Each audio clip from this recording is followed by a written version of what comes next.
Gitu. Assalamualaikum warahmatullahi wabarakatuh.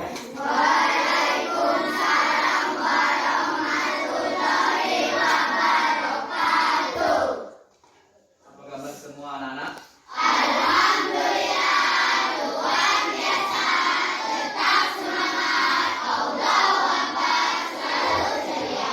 Alhamdulillah. Apa profil Pancasila kita?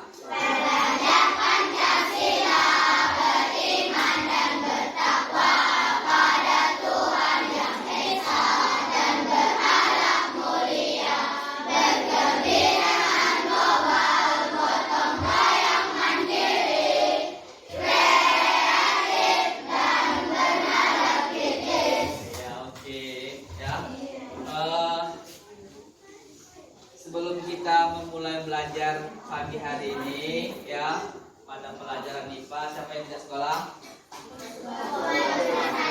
Sama? Ya, satu orang. Oke, ya. Sebelum kita memulai belajar, ya, materi buka halaman 80 bab 3, suhu, kalor, dan penguaiannya. Ya, ada. Nah, kan? Ya. Pertemuan pertama kita mengenal suhu, ya. Suhu, ya. Ya. Nah, sebelum kita belajar, coba perhatikan proyektor di depan, ya. Kita menjelaskan apa tujuan kita belajar sekarang, ya. Lihat di depan. Nah, itu ada modul Bapak ya yang belajar suhu dan kalor dan penguaian. Ya.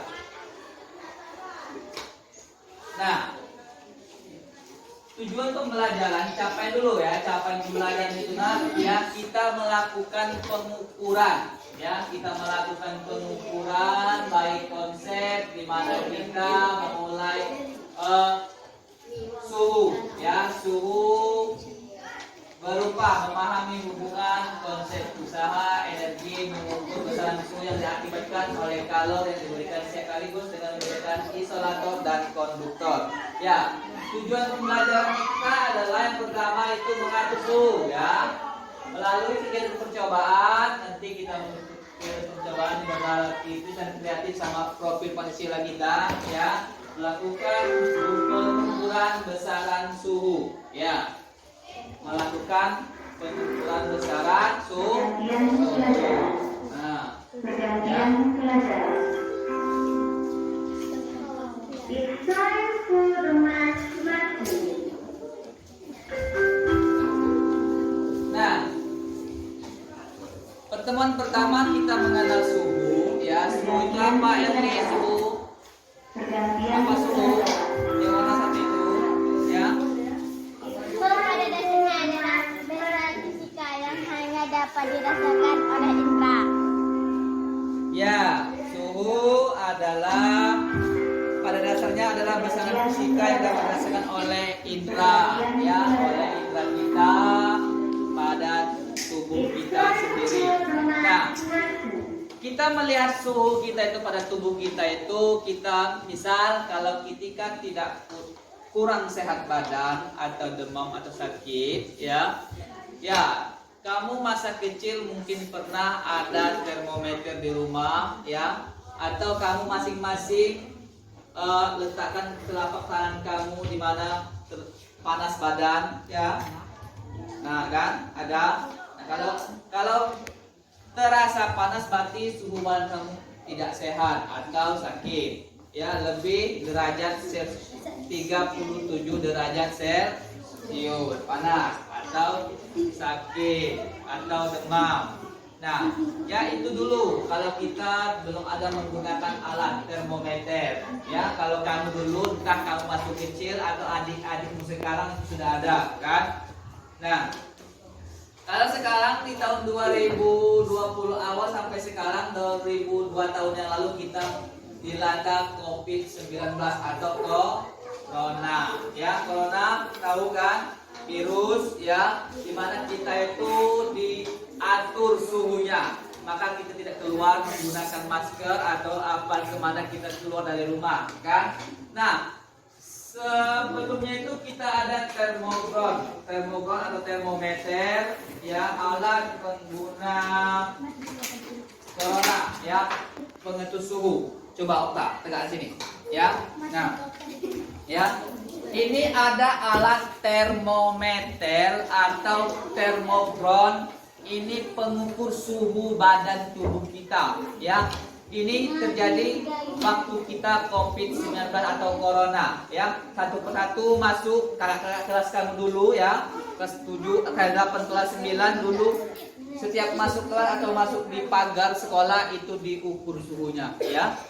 Kalau di bawah 30 derajat Celcius suhunya berarti dia tuh sehat atau normal, ya.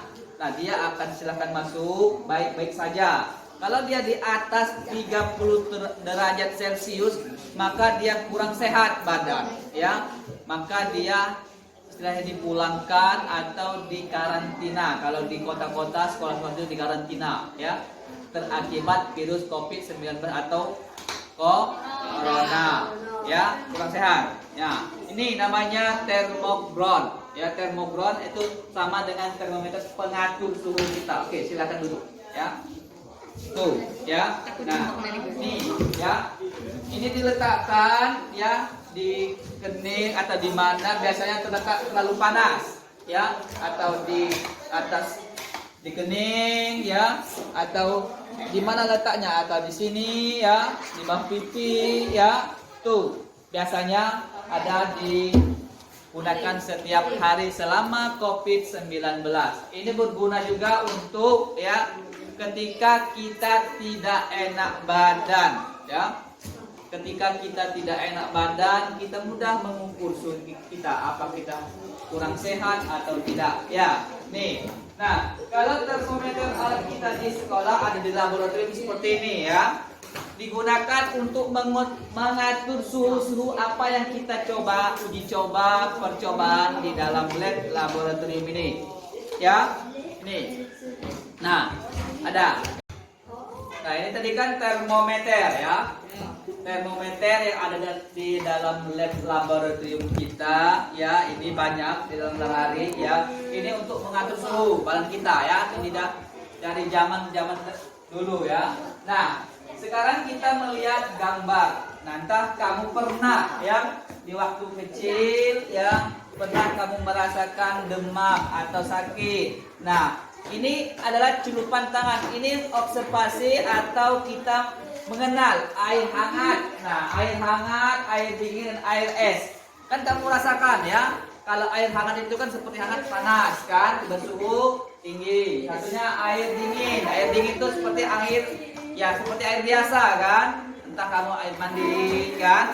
Nah, itu air es, lebih derajat suhunya, kan, lebih dingin lagi. Itu pada contoh kalau di kehidupan sehari-hari kita, ya.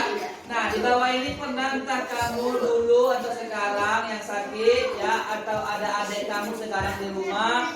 Nah, ya, biasanya ibu atau orang tua kita kalau kita sakit, ya, jangankan kamu, bapak sekarang masih kan ada ibu, alhamdulillah, ya. Kalau bapak sakit itu di kening atau di sini, kan, pasti disentuh ibu kita, kan. Kalau pada sakit, kan, nah itu bersuhu tinggi, ya. Perhatikan gambar itu, nah, ya. Yang gambar yang kedua itu menggunakan termometer itu, kan, pernah. Kalau kamu pernah berobat atau beli ke apotek, entah kamu pernah berobat dikasih oleh tenaga medis kesehatan itu termometer mengecek suhu tubuh kita, ya. Ada kan? Ada rumah pernah, kan? Tuh, yang seperti adik yang berbaring sebelah gambar 2 itu, kan? Nah, mengecek suhu tubuh kita. Tuh pada gambar itu, nah, ya. Cara manakah yang dapat menentukan tingkat panas badan dengan tepat? Nah, sebenarnya itu semuanya bisa, ya. Tapi lebih cepat lagi kita menggunakan alat terbaru itu, gambar yang di gambar 2 itu pakai termometer. Yang itu alami. Oke, ya. Sudah saya jelaskan tadi.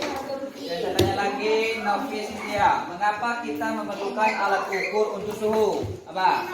Mengetahui suhu tubuh suhu secara pasti. Bagaimana kita mengetahui suhu yang pas untuk penyimpanan makanan di lemari es? Ya, suhu ya yang pastinya kita memerlukan itu ya, memerlukan alat ukur itu kita memastikan alat ukur suhu ya. Kita sepertinya kalau contoh di rumah itu dia ada daging, sayur di dalam lemari es atau air es ya.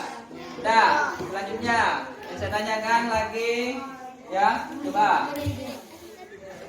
Mengapa Aldi? Mengapa kita perlu mengetahui skala suhu? Apa? Kita juga perlu mengetahui skala suhu apa yang disepakati oleh seluruh ilmuwan dan masyarakat di dunia.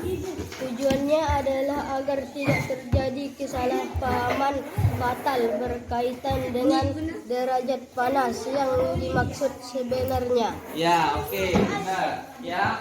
Jadi, ya, mengerti ya. Tujuannya adalah agar tidak kesalahpahaman fatal berkaitan derajat panas suhu yang kita ketahui. Ya, oke, ya. Sudah mengerti? Ya, kalau sudah mengerti kita oke, ya. Materi termometer ya. Ada yang ditanyakan? Oke, saya tanya Novi Sintiasari. Ya, mengapa kita memerlukan alat ukur suhu? Coba. Mengetahui suhu tubuh secara pasti. Bagaimana kita mengetahui suhu yang pas untuk menyimpan makanan di lemari es? Pada suhu berapa dingin yang dimasak sudah dapat dimakan dengan aman bagi tubuh. Untuk beberapa informasi penting tersebut kita memerlukan informasi ini. Oke, ya. Benar semua ya. Tujuannya itu mengapa kita memerlukan skala suhu itu, tujuannya itu bergerak fatal ya dengan derajat yang dimaksud dengan sebenarnya ya. Nah, oke, cukup ini saja ya pelajaran kita hari ini ya. Lebih dan kurangnya saya mohon maaf. Saya akhiri, wassalamualaikum warahmatullahi wabarakatuh.